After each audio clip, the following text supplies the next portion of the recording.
Entonces empezamos con la inhibición del ácido del estómago. ¿Y cómo logramos esa inhibición del ácido del estómago? Con medicación. Es una inhibición farmacológica, ¿cierto? Entonces les mandé a leer la bomba ATP-ASA hidrógeno potasio, ¿no es cierto? Ya tienen claro el funcionamiento, ¿no es cierto? Entonces resulta que esta bomba tiene también ciertos mediadores. Lo principal es el intercambio de la bomba, pero también, por ejemplo, la histamina juega un papel, ¿no es cierto? ¿Ya? Y hay ciertas medidas no farmacológicas que también se puede hacer con el paciente para bajar o controlar el reflujo. Entonces, primero hablemos de las medidas no farmacológicas. Entonces, hay ciertas cosas que pueden ayudar. Por ejemplo, un paciente obeso va a tener mayor reflujo que uno que no sea obeso. ¿Por qué? La presión. Claro, porque la grasa, la distribución de la grasa visceral también impide que haya una cohesión de los tejidos y aumenta la posibilidad de reflujo. Entonces, el peso sostenido en un índice de masa dentro de los estándares, la actividad física favorece que el paciente tenga menos complejidad en su reflujo. No ocurre el reflujo, pero ayuda, ¿ok? Hay unos fármacos que se llaman los inhibidores H2, que son los que inhiben la mediación de la histamina, ¿no es cierto? Como la que había, la ranitidina, la cimetidina, la famotidina, que ahora ya prácticamente no usamos. Porque realmente lograr un efecto duradero de alivio de síntomas y de frenar el pH del estómago es muy difícil con esos fármacos, ¿ya? Entonces se usa en condiciones que no requieren inhibición selectiva del ácido, por ejemplo una gastritis, ¿ya? Lo malo es que, por ejemplo, la ranitidina, que usábamos tanto hace algunos años, por ciertas contraindicaciones cardiológicas salió del mercado, ¿sí? Con unos efectos adversos que importaban, ¿ya? Pero era un buen fármaco en gastritis y en todo eso. Y pues aquí vienen los inhibidores de bomba de protones y los PCABs, que ahora están de moda. Entonces aquí les tengo que decir, este inhibidor de bomba, vean lo que dice en esta diapositiva de puesto, héroes o villanos, ¿sí? Porque eso es verdaderamente lo como tenemos que tratar. Porque es un fármaco que va a ser una pequiatrogenia en la secreción del estómago, ¿no es cierto? Nos va a quitar una función fisiológica el inhibidor de bomba. Y desgraciadamente en los países del tercer mundo hay una sobredosificación y una venta descontrolada de estos fármacos, pero estúpida, ¿no es cierto? En otros países uno necesita receta médica cuando ya tienes que pasar de una dosis de medicamento. Por ejemplo, en los Estados Unidos, en las perchas, sí hay inhibidor de bomba, pero pasada cierta cantidad que compras ya necesitas que tener una receta médica, ¿ya? Aquí uno puede ir a comprar el arsenal de inhibidor de bomba que no pasa nada porque no necesitas prescripción. Y realmente lo que hacemos es una iatrogenia con ese inhibidor. Porque ¿quién de aquí no ha tomado inhibidor de bomba? Todos han de haber tomado un omeprazol alguna vez, ¿tú no? Yo creo que ¿No? Porque hasta el de la farmacia te dice tomes un omeprazol. La mamá de la tía te dice ve, tómate un omeprazol cuando tienes una indigestión, una molestia, todo eso, ¿ya? Entonces es un medicamento súper prescrito no solamente por médicos, sino por la comunidad. Primera cosa. Segunda cosa, les voy a contar un estudio que es muy interesante y que van a entender cuál es el peligro de dar inhibidor de bomba. En la India, en el año 2000, ¿verdad? Hace 26 años, cogieron una corte de 250 pacientes, entre 18 y 30 años de edad, o sea, población súper joven. Y a estos pacientes les hicieron endoscopia, vieron que no tenían gastritis, no tenían Helicobacter pylori, no tenían reflujo y eran completamente asintomáticos estos pacientes, ¿ya? El criterio de inclusión era ese, que no tengan que sean asintomáticos y que el estómago esté sanito en población joven. Y les dieron inhibidor de bomba de protones durante 8 semanas. 20 miligramos de la mañana, 20 miligramos de la noche. Y luego les retiraron el inhibidor de bomba. El 60% de esos pacientes a la semana vino con molestias pépticas, que les ardía el estómago, unos que tenían reflujo, que se sentían mal. Cuando se pusieron a analizar por qué, fue porque el rato que le cambias bruscamente el pH al estómago, ¿qué hace el inhibidor de bomba? Le sube el pH, ¿no es cierto? El rato que le bajas el pH de golpe, hay un feedback de secreción de gastrina como para contrarrestar este efecto. Y el estómago empieza a secretar mucho más ácido de lo normal, que es como una reacción de respuesta. Pero al cabo de 4 o 5 días, una semana se va, ¿ya? Entonces, en la práctica clínica, si yo tengo un paciente que le prescribí sin necesidad un inhibidor de bomba, porque me pareció, porque tomó lo que sea, y yo le doy el inhibidor de bomba, y cuando viene a la consulta le quito el inhibidor, y me dice, vea, usted me quitó el inhibidor y estoy pésimo, ¿qué hace el médico? No, pues siga con el inhibidor. y le condenas a ese paciente a no volver a salir del inhibidor de bomba. Entonces hay que pensar bien a quién se le da. Entonces el inhibidor de bomba tiene indicaciones pero recontraprecisas, ¿sí? Que llamamos a ver, pero indicaciones súper precisas. Entonces lo primero que quiero hacer con ustedes es hablar de las medidas no farmacológicas. Entonces baja de peso, 1. Segundo, ¿cuál es el momento en que más secreción de ácido se genera? Después de la comida, ¿no es cierto? Entonces una comida hiperproteica o abundante va a generar más cantidad de ácido que una comida que no sea tan abundante y que sea limitada en porciones. Segunda medida. Tercera medida, ¿hay desencadenantes para la acidez? Como les dije ayer, sí. Algunas personas no pueden los cítricos, otras no pueden el café. Lo que hay que evitar son los irritantes, ¿no es cierto? Las cosas que hay secreción de ácido. Pero que yo les diga, el limón hay que quitarles a todos, no necesariamente, ¿ok? Porque ya es más bien dosis-respuesta del paciente. Cuarta medida, si es que el paciente come y se acuesta, ¿qué le va a pasar? Va por gravedad, va a haber reflujo. Entonces estos pacientes no pueden comer y acostarse. Tienen que estar en posición supina o tienen que estar sentados en 90 grados. ¿A qué me refiero? Que no pueden estar en la cama así, porque a veces uno le dice no se acueste, pero eso está en la cama viendo televisión así. Y eso no vale. Tiene que ser 90 grados, ¿ok? Para que no haya reflujo. Esa medida también. La posición sobre el lado izquierdo es más fisiológica para el reflujo. Entonces el paciente es mejor que duerma en decúbito lateral izquierdo que en decúbito lateral derecho. ¿Ya? Pero esto es medio difícil porque en la noche nadie está consciente de que ya no me voy a mirar, qué sé yo, ¿no es cierto? Pero hay que tratar. Y la última medida es que hay pacientes que tienen reflujo abundante, nocturno, con regurgitación, que pueden aspirar. De hecho, se levantan a la noche con bocanadas de ácido y con tos, porque por poco y aspiran. Entonces, algunos médicos les mandan a ponerse almohadas o a subir las patas de la cama, lo cual es muy poco práctico. Primero, las almohadas no son una solución. El subir las patas de la cama sí, pero la contractura muscular que se produce por eso es intensa. Y además, eso si duermes solo, porque si duermes acompañado le fregaste al de al lado que no tiene por qué. Entonces, lo que hay que hacer es, hay unas almohadas antirreflujo que son fisiológicas para el reflujo, que son como las, no sé si han visto las de los niñitos para que no tengan reflujo, que son como un triángulo, así. En esas hay unas de adulto. Aquí en Ecuador hay muy poco, pero se pueden pedir por Amazon en los Estados Unidos, y esas almohadas son fisiológicas porque te causan la inclinación, pero no te friegan la región cervical. Entonces hay formas, ¿ya? Entonces esas son medidas no farmacológicas con las que se puede llevar. Ah, y otra cosa, el fortalecer el diafragma es súper importante, porque vieron en el gráfico lo importante que era la contención diafragmática. Entonces hay unos ejercicios que se llaman ejercicios de respiración abdominal o diafragmática, que le enseña a las personas a respirar con el abdomen y no con el tórax. Estos ejercicios, hechos de forma continua, hacen que la persona tenga mayor continencia en el diafragma. Entonces son súper buenos para fortalecer la respiración diafragmática y también son muy útiles tanto en trastornos de reflujo como en trastornos funcionales respiratorios. ¿Ya?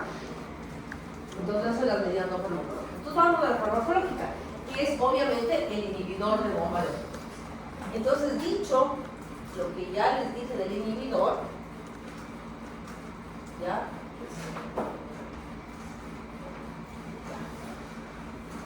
Estos son los principios de la secreción gástrica. Ustedes ya leyeron ayer, supongo, ¿no es cierto? Permite la absorción de vitamina B12, permite la absorción de hierro, acción proteolítica sobre la tripsina, esterilidad relativa del tracto digestivo, y esto se da por la hidrólisis del ácido clorhídrico, ¿no es cierto? El 75% de las glándulas están en el fondo y en el cuerpo, las secretoras de ácido, ¿ok?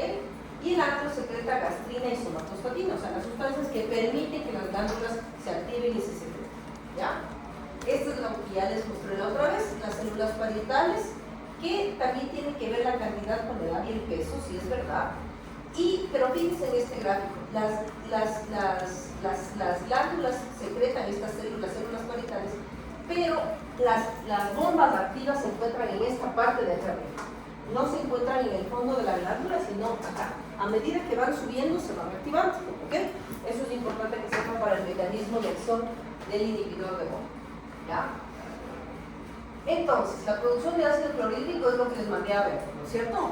Ya deben dominar esta parte, ¿cierto? Les quedó clarísimo, ¿cierto? Ya. Esta parte de acá de cómo llega a formarse a partir de la amidaza carbónica y todo eso es fácil, pero eso no les voy a tomar por si acaso, ¿no? Ese es un requisito que lo tienen que tener entendido, ¿ya? Entonces, mediadores como la gastrina, la histamina y neurotransmisores estimulan la secreción por las células parietales, ¿ya? Aquí está el mecanismo a nivel de líquido intersticial, célula parietal y luz canalicular. Entonces, la idea es que a la final la bomba ATPasa intercambia el hidrógeno y por el potasio y sale el hidrógeno a la luz canalicular y el cloro que ya estaba afuera por otra reacción forma el HCl, ácido clorhídrico. Está aquí, ¿no es cierto? Ahí está. Formación de ácido clorhídrico, esta es toda la secuencia completa. Entonces a la final el hidrógeno secretado por la bomba más el cloro que pasó por difusión activa, ¿no es cierto? Por los canales de cloro forma el ácido clorhídrico. Entonces, los inhibidores de bomba de protones tienen infinidad de nombres directivos: omeprazol, esomeprazol, pantoprazol, declansoprazol, rabeprazol, y ahora tenemos los PICAP como el monoprazán o el pexuprazán, que son una nueva generación que ya les voy a decir de qué consiste. Entonces, todos estos inhibidores de bomba de protones, ¿qué van a hacer con el ácido del estómago? Van a aumentar el ácido del estómago y por lo tanto el pH va a bajar, ¿cierto? ¿Ya? Eso es lo que hacen esos inhibidores de bomba de protones. Entonces, el mecanismo de acción es la inhibición irreversible de la ATPasa, es decir, se unen a la bomba y le friegan a la bomba, le dañan a esa bomba ese ratito. Pero esas bombas solamente actúan parcialmente, ¿no es cierto? Un tiempito, pero le inhiben totalmente la bomba. O sea, la bomba se queda inhibida con la acción del inhibidor de bomba. Y la concentración máxima es a los 30 minutos. O sea, desde que ingieres a los 30 minutos tienes concentración. Pero ojo con esto, actúan sobre bombas activas, ¿sí? Entonces, por eso es que esta medicación tiene que ser dada 30 minutos antes de la comida. Porque el tiempo de sinergia en que tenga el efecto máximo y que actúe sobre bomba activa, o sea, si ustedes le dan a los 10-15 minutos, todavía no va a estar el tiempo de acción del fármaco. Y si le dan con la comida, este actúa sobre bombas activas, entonces ya no va a ser tan eficiente como darle en ayunas, porque en ayunas va a llegar a los 30 minutos y apenas se secreta la glándula, le va a inhibir. ¿Ok? Entonces por eso tiene que ser dado 30 minutos antes de la comida. Más o menos el tiempo de acción son 12 horas, entonces se puede dar cada 12 horas, ¿no es cierto? Pero la principal es en el desayuno. ¿Por qué? Porque están todas las bombas activas del ayuno de la noche. Entonces, la mejor dosis que pueden dar, si tienen que dar una sola, 30 minutos antes del desayuno. ¿Ok? Por estas razones. Se degradan en pH ácido, por eso tienen una cubierta entérica, han visto que tiene una cubiertita, la mayoría, y son metabolizados en el día.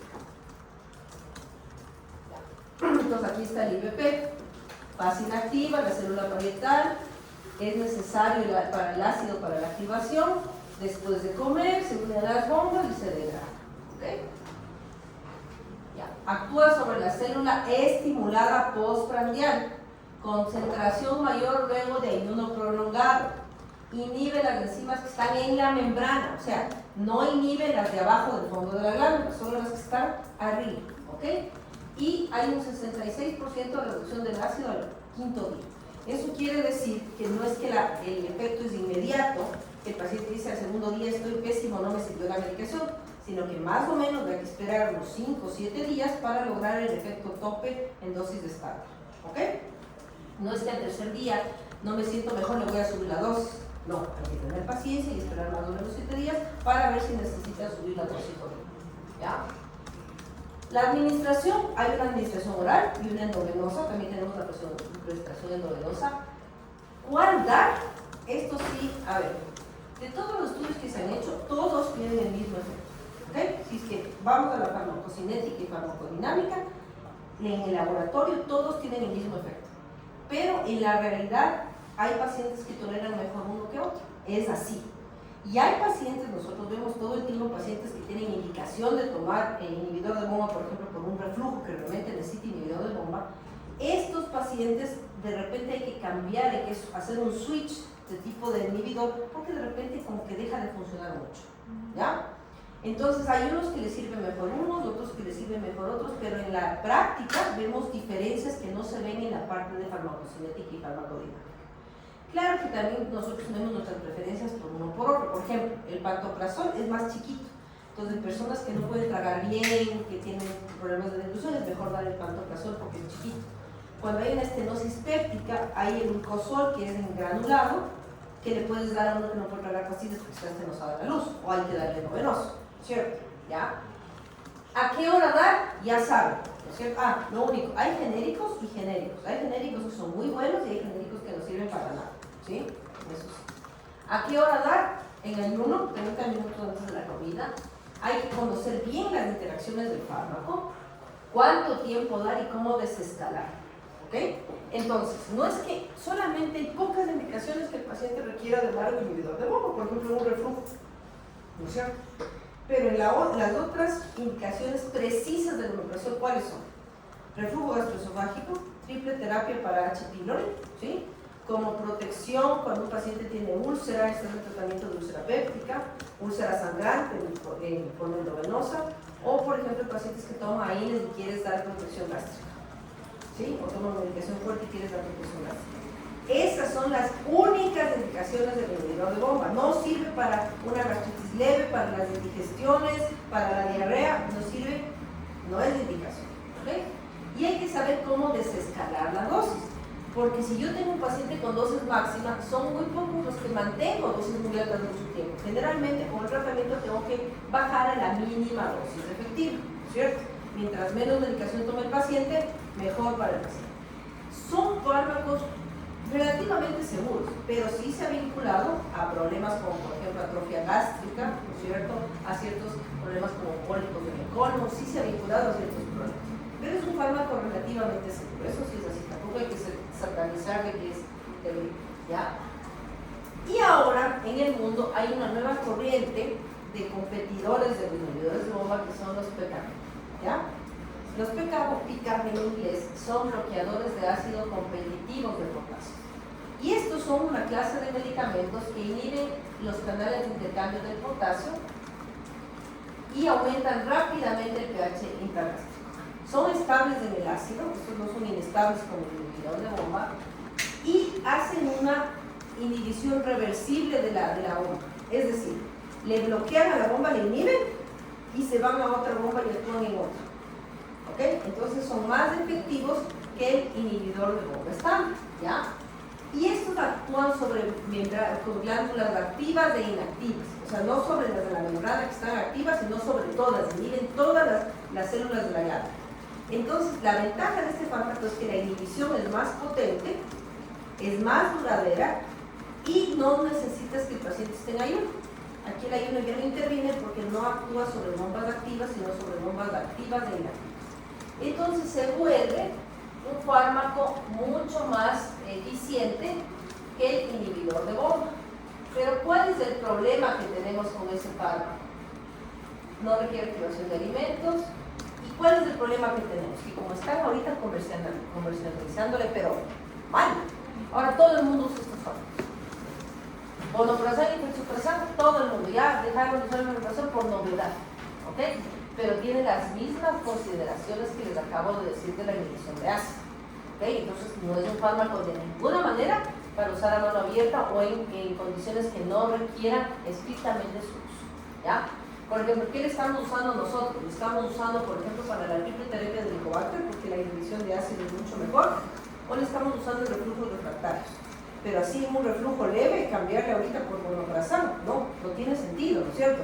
Tenemos que seguir usando los inhibidores de bomba tradicionales, ¿okay? Entonces, yo diría que la mayoría de pacientes con un tratamiento de inhibidor de bomba en dosis bien dada, ¿sí?, mejoran sus síntomas de reflujo.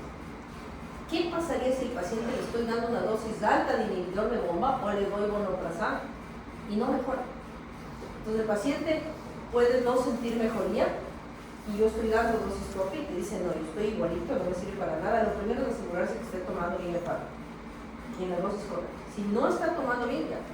Pero si está tomando bien y no hay respuesta, entonces tengo que quitar 15 días del inhibidor y hacer ¿qué? Una pH-metría de 24 horas a ver qué está pasando, ¿ya? Primero. Si la 15 días tiene que estar sirviendo, mínimo. Si en la pHmetría me dicen que tiene ácido y el paciente no tiene mejoría clínica, o como vi un paciente el otro día, este paciente tenía una estenosis péptica, ¿ya? No podía tragar nada.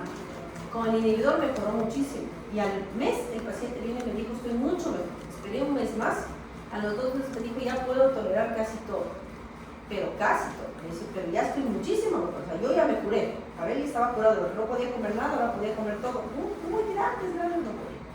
Pero en la endoscopia de control yo vi que seguía con esofagitis.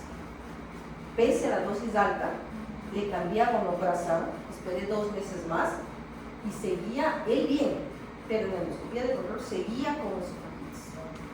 Entonces, ¿qué quiere decir eso? Que este paciente ya la inhibición de ácido no es una opción, entonces me tengo que pasar ¿a qué? Me tengo que pasar a la corrección quirúrgica. Ahora ustedes me dirán, ¿por qué no hace corrección quirúrgica de una? Se evita darle medicamentos y está curando la causa del problema. Porque la corrección quirúrgica es una cirugía que se llama de Nice. El problema no es el riesgo de la cirugía, porque no es muy alto. El problema es que, ya les voy a explicar lo que hace el Nice, no es para siempre. Entonces tienen que escoger el paciente que le hacen, porque después de un tiempo, después de unos años, el paciente se saca la aplicatura, se afloja y el paciente vuelve a lo mismo. Entonces por eso hay que saber elegir el momento para hacer la cirugía de Nice y cómo hacerlo. Porque ¿cuál es la idea de la cirugía de Nice? Que deje de tomar medicación, pero si le voy a operar y después de 2 años va a volver a estar con reflujo, entonces esta es la cirugía de Nice. ¿Qué se hace en la cirugía de Nice? Se coge y el fondo del estómago se plica, se le da la vuelta y se hace una como valvulita en el carnes, ¿ok? Para volverle a hacer una envoltura y volver a darle como un poco de continencia al aparato esfínteriano. Pero esto va suturado o grapado, entonces va muy bien. Los pacientes vuelven a su vida normal, pero con el tiempo se puede aflojar la aplicatura, porque es obvio, ¿no es cierto? Es un tejido, ¿ya? Aquí tengo otro dato, creo que está.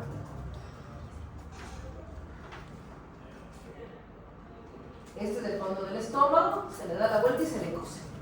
¿Ok? Se llama cirugía de Nice. ¿Ya? Entonces lo que se hace es eso. Esa es la cirugía de Nice que se hace cuando ya el paciente tiene mucho reflujo y ya el medicamento no es una opción. O que no tolere los inhibidores. Esa sería otra razón por la que tienen que hacer cirugía de Nice. ¿Ok? Ya. Ahora, vamos a los problemas de motilidad del esófago. Entonces, el principal de todos era la calasia, pero ya les demostré que había espasmo esofágico difuso, motilidad inefectiva, hay hipertonía del esfínter, hipotonía del esfínter, hay un montón de trastornos motores que se identifican como, ¿con qué examen?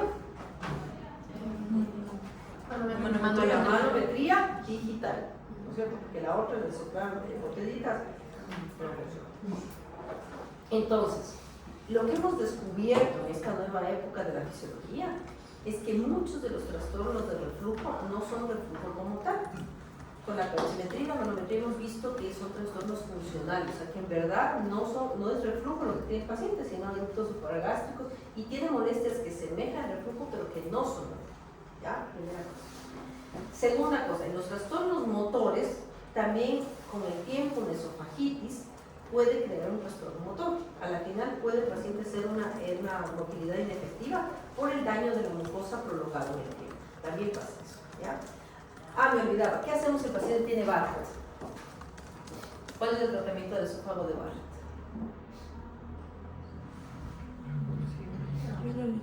Control del reflujo primero, con las mismas indicaciones del reflujo.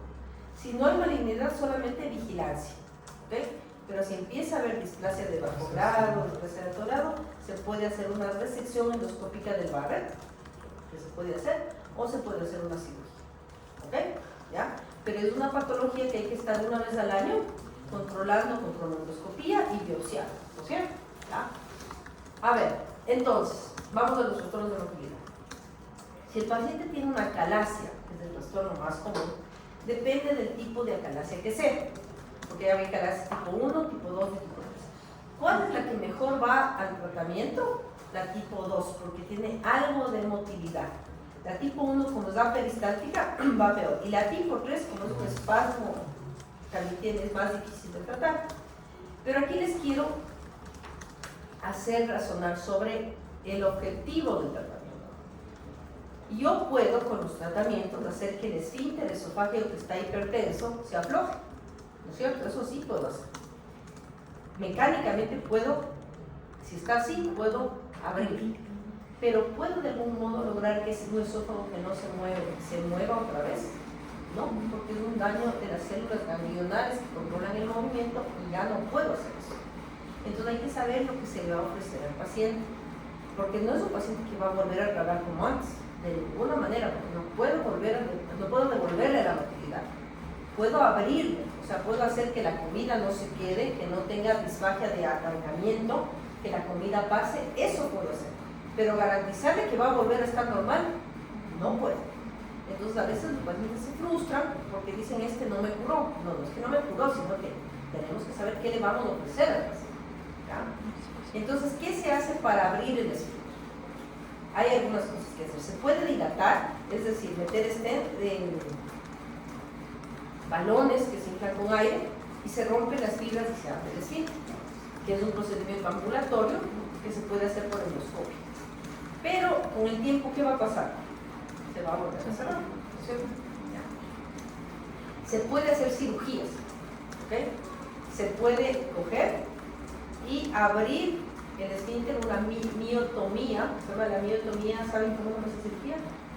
Yo vi que es como que se meten un endoscopio y ingresan, o sea, rompen la mucosa, rompen la submucosa, llegan de ahí a la parte muscular y ahí van rompiendo. Perfecto, rompes fibras musculares, ¿sabes? Se llama la miotomía de Heller. Esta dura muchísimo más tiempo porque rompes realmente más fibras y haces quirúrgicamente, ¿ya? Entonces eso va mejor y dura más tiempo, pero a la final siempre van a necesitar después retoques porque se vuelve a cerrar. ¿Cuál es el problema de la dilatación? Que se puede perforar, hay un riesgo de perforación, entonces hay que saber elegir el paciente, ¿no es cierto? Pero si quieres algo más duradero, la cirugía más que las dilataciones, ¿ok? Entonces hay muchas cosas que se pueden hacer, ¿ya? Para tratar de paliar el síntoma del paciente, pero no para solucionar el problema, ¿ya?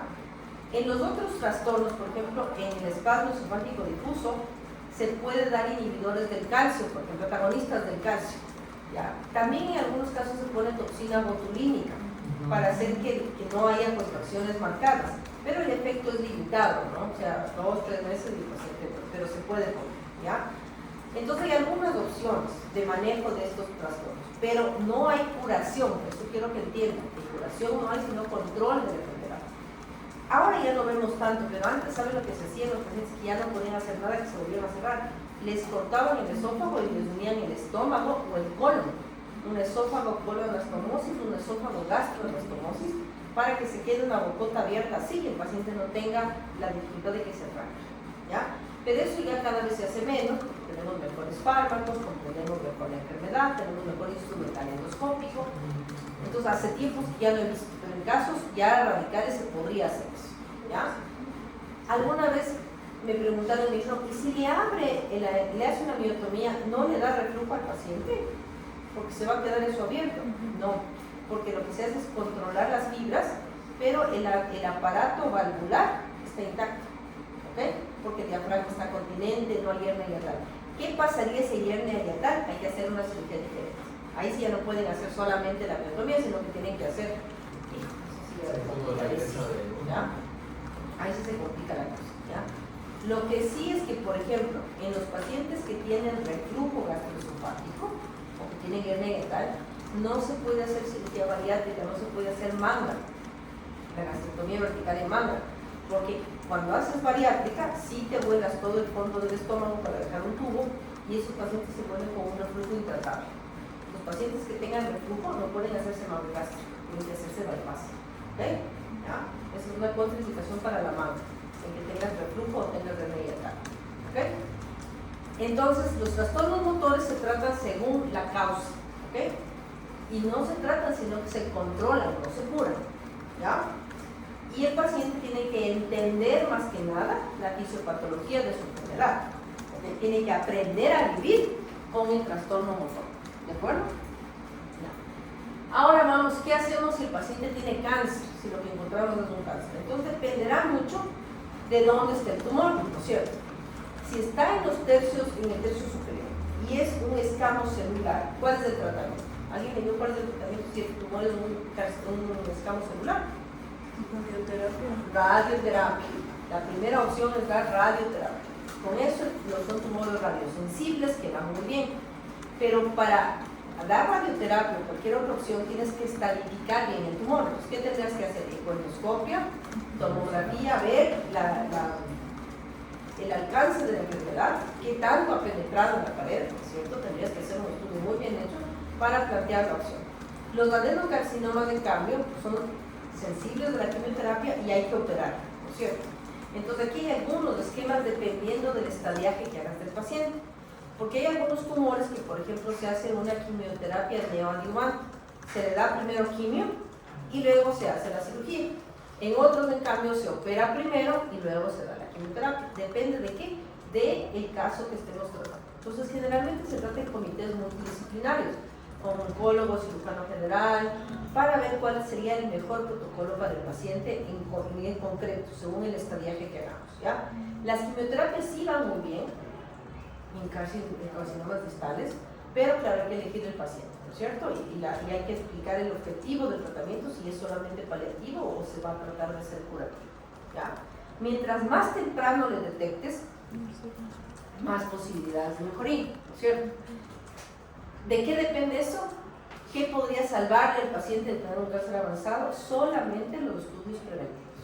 Por eso es tan importante hacer estudios preventivos endoscópicos, ¿ya? Porque si le encuentras en estadio temprano, está curado el paciente, ¿ok? Entonces es súper importante la prevención de todos los tumores gastrointestinales. Ya en el estómago van a ver cómo es importante eso, pero en el esófago no deja de ser importante, ¿ya? Nosotros, ¿con qué cumplimos? Con hacer el diagnóstico y el estadiaje del paciente. El tratamiento no lo hacemos los gastros, eso ya hacen los cirujanos y los oncólogos. Pero ¿qué pasa si el paciente tiene una estenosis brutal del esófago? ¿No es cierto? Porque ya el tumor está abarcando todo y hay un poquito de luz. Y el paciente está desnutrido, por ejemplo. No le pueden operar porque está con la anemia en el piso, está con una infección y no le pueden dar quimio. Entonces el paciente no puede seguir sin comer. Entonces le pueden poner nutrición para enterarse, pero a veces se dilata el esófago o se pone stents en el esófago. El stent es como una mallita que se mete y que le aplasta el tumor. ¿Para qué? Para que el paciente pueda comer y pueda recuperar su nutrición. Y también que pueda comer, porque es importante poder comer.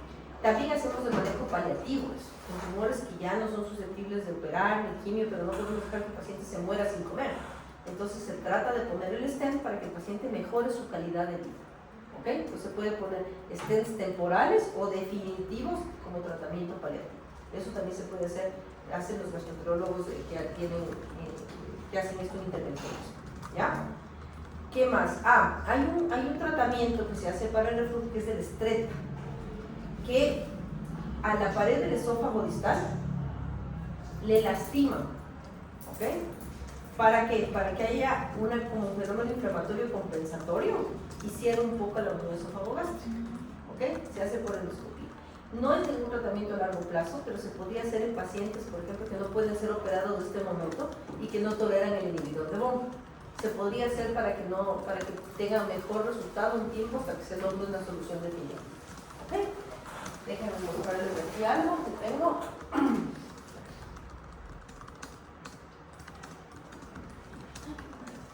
Este es un balón de dilatación del esófago. Aquí ya está inflado el balón.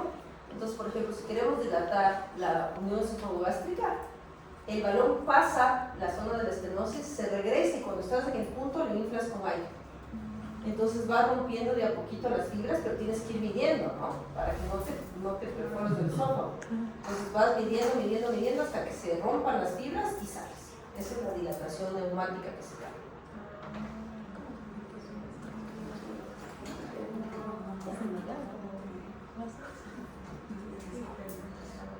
Más o menos así funcionan los dilatadores.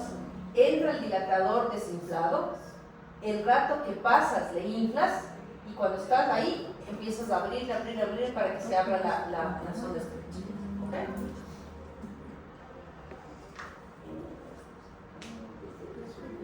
es en casos de engalasia, ¿cierto?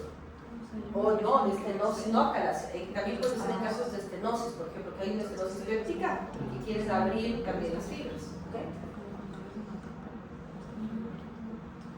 Vean esta estenosis péptica.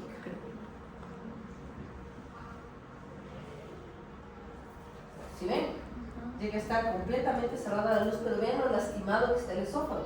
Entonces, por ejemplo, ahí difícil hacer una dilatación, porque el tejido está tan friable que no puedo perforar. Entonces, por ejemplo, ahí está contraindicada la dilatación. Ahí tengo que dar tratamiento clínico y si no mejora, cirugía.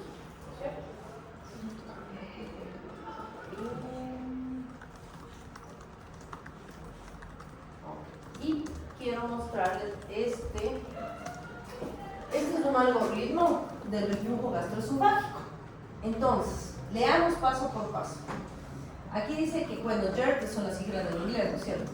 El reflujo sintomático del contenido gástrico dentro del esófago debido mayor comúnmente a la relajación transitoria del esfínter esofágico inferior. ¿Ya? También puede haber por gastroparesis, por esfínter incompetente o por hernia hiatal. ¿Ya? Entonces, si tenemos un paciente con reflujo, primerito que hay que hacer como en todos, ver si no hay reflux. ¿Cuáles serían las reflux? Pérdida de peso, disfagia, melenas, hematemesis, anemia, odinofagia, dolor precordial, pero muy intenso, ¿no es cierto? Si no tienes el reflux, entonces vean lo que dice aquí. Hacer endoscopia. La otra opción sería dar inhibidor de bomba para ver qué pasa, si es que el paciente mejora. Eso les dije, ¿se acuerdan ayer? Que casi no se hace porque una cosa es lo que yo pueda interpretar qué pasa y otra estar seguro de lo que pasa. Entonces, tal vez la única opción que haría es de un paciente, uno de ustedes, que venga, que tenga 20 años, que venga y me diga, vea, cada vez estoy con reflujo, no tengo antecedentes, no tengo nada. Tal vez, si estoy en un lugar que no pueda hacer endoscopia, digo, a ver, tómate el inhibidor a ver qué pasa. Pero si la persona tiene más de 40 años, o tiene un fructólogo, por ejemplo, un hermano con cáncer, o tiene hematemesis, tiene anemia, jamás le voy a dar inhibidor sin ver lo que está pasando. ¿Ok?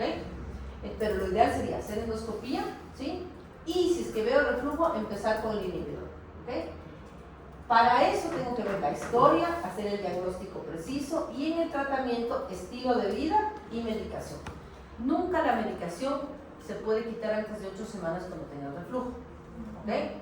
O sea, al paciente que sí le, como les dije, o sea, no hay que decir, no, estoy mejor. Generalmente todos a los 15 días mejoran. Pero para ver mejoría, por ejemplo, de una esofagitis grado 3, 4, tendrías que estar 8 semanas con el inhibidor para controlar.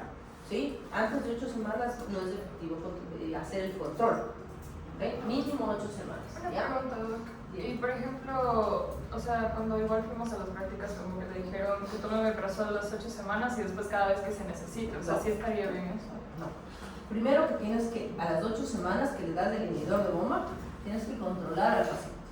Si tuvo una esofagitis grado D o C, hacer endoscopia para ver remisión clínica, no solamente clínica, sino endoscópica.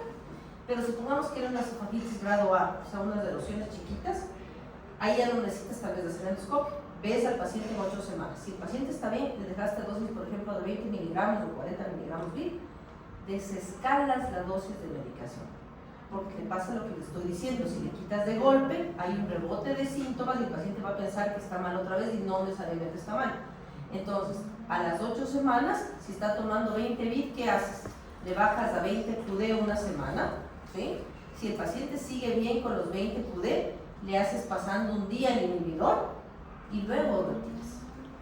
Y para retirar, si es que le das al paciente, por ejemplo, antiácido supralfato o malandrato para proteger el esófago y quitas. ¿Ok? Pero ahí quitas. Si es que en algún momento que tú estás dando el inhibidor empiezan otra vez los síntomas, te esperas unas semanas y sigue con los síntomas, vas a tener que otra vez escalar la dosis. Y si con eso sigue con los síntomas, ¿qué vas a hacer? Una pHmetría para ver qué está pasando con ese paciente. ¿Ok? ¿Ya? Pero quitar de golpe la medicación, no. Esos son los fracasos terapéuticos y las adherencias del paciente para siempre al omeprazol. ¿Ok? Entonces, controlar. ¿De acuerdo? Sí. Y de ahí como quedar cada vez, o sea, Ya, y si ya después de eso el paciente vuelve a estar bien, estilo de vida, medidas antirreflujo de estilo de vida. Y si de repente ya no es nada, pero de repente comió demasiado y le da reflujo, o se pasó va a una fiesta, se pasó de tragos, le puedes dar omeprazol. Pero la mayoría de pacientes con reflujo grado C o D requieren para siempre el omeprazol. Eso no necesita quitar. Tal vez un A podrías quitarle algún rato de omeprazol. ¿Ok? Pero cada caso es particular. Por eso es tan importante hacer la endoscopia. Cuando el paciente me dice a mí, ¿y no me puede no hacer endoscopia? Le digo, no, claro que puedo hacer endoscopia y darle el ojo, pero yo no le garantizo que cuánto tiempo tengo que dar la medicación, porque estoy a ciegas dando medicación. Entonces lo ideal es que yo vea qué tipo de esofagititis tiene, que le estudie bien para yo poder saber cuánto tiempo le voy a tener con el inhibidor y si voy a poder retirar ese inhibidor. ¿Ok? Entonces hay que explicarle claro al paciente. ¿Ya? Y si tiene síntomas de alerta, hermanos, papás con cáncer digestivo, si tiene cualquier otra cosa, ahí sí no. Si no doy endoscopia, no doy tratamiento. ¿Ok? Entonces ahora vamos al caso clínico. Entonces teníamos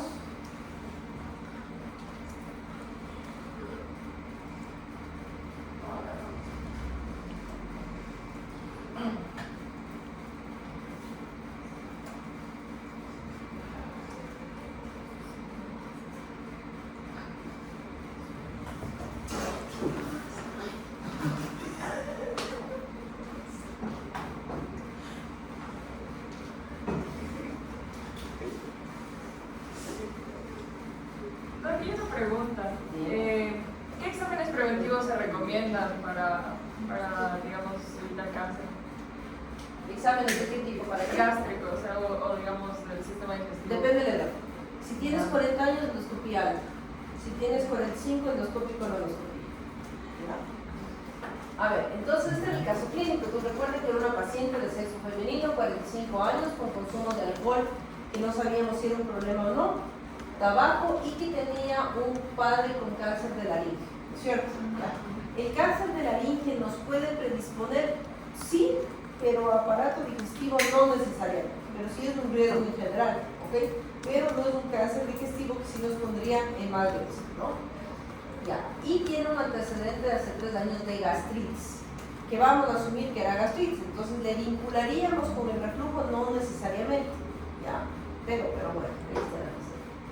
Entonces tiene un cuadro de 3 meses de evolución que empezó como una molestia retroesternal ocasional, ¿no es cierto? Y luego de eso hubo dificultad para tragar alimentos, disfagia que no llegó a líquidos, pero que se mantienen sólidos pequeños, así ha progresado la disfagia. Y lo que más nos llamaba la atención era que había baja de 10 kilos en este tiempo y estreñimiento. El estreñimiento necesariamente puede ser patológico, tal vez no. Siempre un estreñimiento de inicio reciente nos tiene que poner en alerta, pero aquí puede haber una explicación, porque si no puede consumir sólidos, cada vez tiene que comer menos cosas sólidas, tal vez la dieta está sin fibra, está sin cosas que puedan, que la estructura de la dieta puede ser que tenga estreñimiento, ¿ya? Pero tendríamos que tener mayor información en ese sentido, ¿cierto? Pero ¿qué nos llamaba la atención? ¿Cuál era nuestra red flag? La baja de peso, de 10 kilos, ¿no es cierto? Y a algunos les llamaba la atención este dolor que tiene, ¿ya? Entonces, como les dije, en el examen físico no había nada. Estoy de acuerdo en que nosotros teníamos que ser más pensados por la red flag de la baja de peso, marcada 10 kilos en corto tiempo, nos tenía que poner bajo alerta.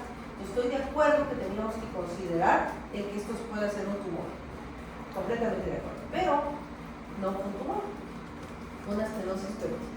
Pero yo también hubiera pensado que podía ser un tumor por esa. Pero ahorita, viendo con retroscopio, que ya es más fácil, vamos a ver cuáles eran las señales de que esto podía haber sido real. Primero, que tiene un cuadro que cómo empieza. ¿Cómo dice que empieza el cuadro primero? Con la molestia retroesternal. O sea, no empieza con la disfagia, empieza con molestia retroesternal. ¿Cuál es el problema aquí? El término molestia. Porque molestia puede ser cualquier cosa, pero ¿qué tal que esa molestia es reflujo? Nos cambia completamente el panorama. O sea, aquí quiere decir que empezó como reflujo. Si nosotros preguntamos bien a este paciente cuál era la molestia, de hecho la molestia era reflujo. Era que le quemaba. Entonces, cuando empieza como reflujo y se complica ¿cómo? En un par de semanas con dolor y dificultad de cara. Ahora, hace 3 meses empieza con reflujo. Difícilmente un reflujo empieza así de manifiesto, seguramente ya tuvo síntomas que no le paró bola o tenía mucho tiempo y ya no eran importantes para esta persona, ¿ya? Pero la molestia empieza con el cuadro empieza con una molestia retroesternal, ¿ok? Que no está bien definida. Preguntando bien al paciente la reflujo. Y luego se torna en disfagia. No ha progresado a líquidos, ¿de acuerdo? Y en ocasiones tiene dolor postprandial o sensación de opresión. Entonces, los tumores, ¿cómo crecen? Los tumores crecen rápidamente, pero no crecen dialógico. O sea, no es que el tumor está chiquito hoy y en una semana está grandote, sino que crecen paulatinamente en el tiempo. Entonces, es difícil que un tumor llegue a dar en un par de semanas dolor precordial. ¿Ok? Estos síntomas de dolor precordial y sensación son más de reflujo que de estenosis mecánica tumoral. Lo que sí es que dice acá que el síntoma se resuelve tras del vómito. Entonces, esto seguramente no era vómito, sino regurgitación de alimento, ¿cierto? Eso sí es un síntoma o de acalasia, o sea, de obstáculo mecánico, de acalasia o de tumor. Eso sí. Pero también puede ser que está tan inflamado el esófago que ya causó estenosis y la comida no está pasando, ¿ya? Lo que sí son los 10 kilos de baja de peso. Pero hay pacientes y pacientes, ¿no es cierto? O sea, 10 kilos, esta persona bajó muchísimo de peso, pero era un signo de alerta, pero no fue un tumor. Esto fue una estenosis péptica, ¿ok? Entonces, ¿qué hicimos mal para no llegar al diagnóstico? Estuvo bien pensar en tumor, pero teníamos que haber analizado mejor la estructura del cuadro. ¿Se fijan?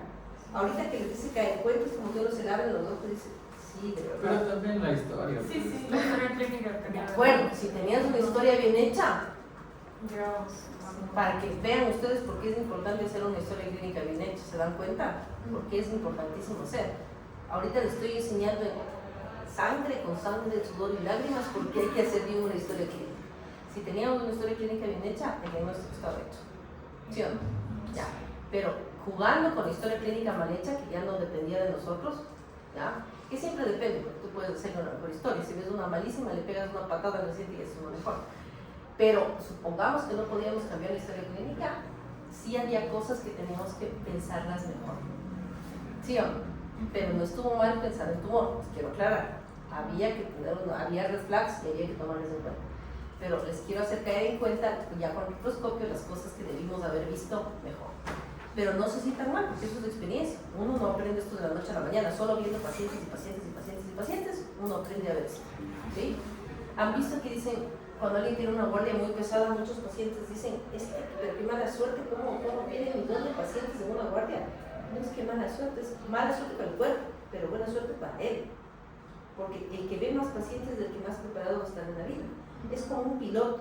Ustedes subirían al que tiene 10.000 horas de vuelo o al que tiene 2 horas de vuelo, 10 horas de vuelo. ¿A cuál se subirían? Al piloto que tiene más horas de vuelo.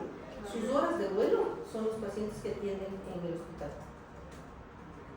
Entonces, mientras más pacientes vean, mejores médicos van a ser. Porque pueden leer un montón, pero si es que no ven pacientes, no es igual.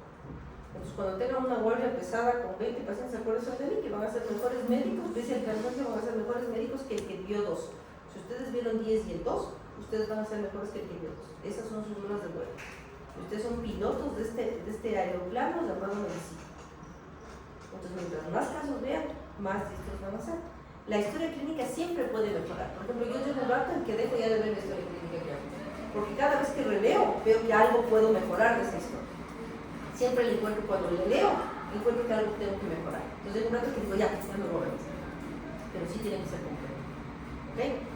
Y les estoy demostrando, como les digo, con sangre, sudor y lágrimas, por qué tiene que ser completo. Pero si no les convence ese argumento, les voy a dar uno de miedo, porque tienen que convencerse. La historia clínica es un documento médico legal, ¿cierto? Entonces, si hay un juicio de mala práctica médica, que ojalá nunca les pase, es terrible. ¿Cuál es la única forma de defenderse de la mala práctica médica y demostrar que no hice yo malas cosas, porque fue una complicación de lo que hice? Con la historia clínica. Yo, desgraciadamente, como trabajaba en el Seguro Social, estuve 20 años en el Seguro Social, a los médicos públicos nos cogen de peritos en los casos de mala práctica. Y 6 veces sigo perito de una medicamento. ¿Y saben qué es el problema? Que muchos de esos casos el médico no tenía razón, era una complicación. Pero es súper difícil defenderle porque el juez, ¿qué dice? Demuéstrame la evidencia de que el doctor hizo bien y no hizo mal. ¿Cuál es la evidencia de que el doctor hizo bien? Esto. Pero ¿cómo le defienden a alguien que la nota es pésima, mal hecha, la historia clínica es un asco, las notas son malísimas? ¿Cómo le defiendes? El juez te dice, demuéstrame. Y lo que no está escrito no existe. Entonces el médico dice, yo estuve con ese paciente y le chequeé. ¿Dónde está que anotado que le chequeé? No, es que no anoté. No le digo. ¿Ok? Entonces, todo tiene que estar en la historia clínica. Todo. Si le dieron 20 veces lo que hicieron. ¿Ok? La historia clínica súper bien hecha. El procedimiento muy bien descrito. Porque es la única manera de confrontar lo que dice. Si no, no hay manera. Entonces, si no les convence el argumento de que por ética tiene que estar bien hecho, por miedo van a ver ustedes. Ya. Hecho, muchachos. Entonces, el día lunes vamos a ver estómago, ¿ok?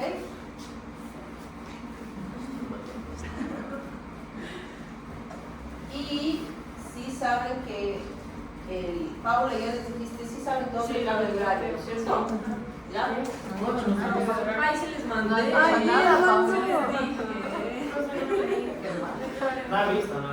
Yo no le quiero. O sea, verán, lo que pasa es que el médico que les daba correlación renunció. Sí, Se tocaron.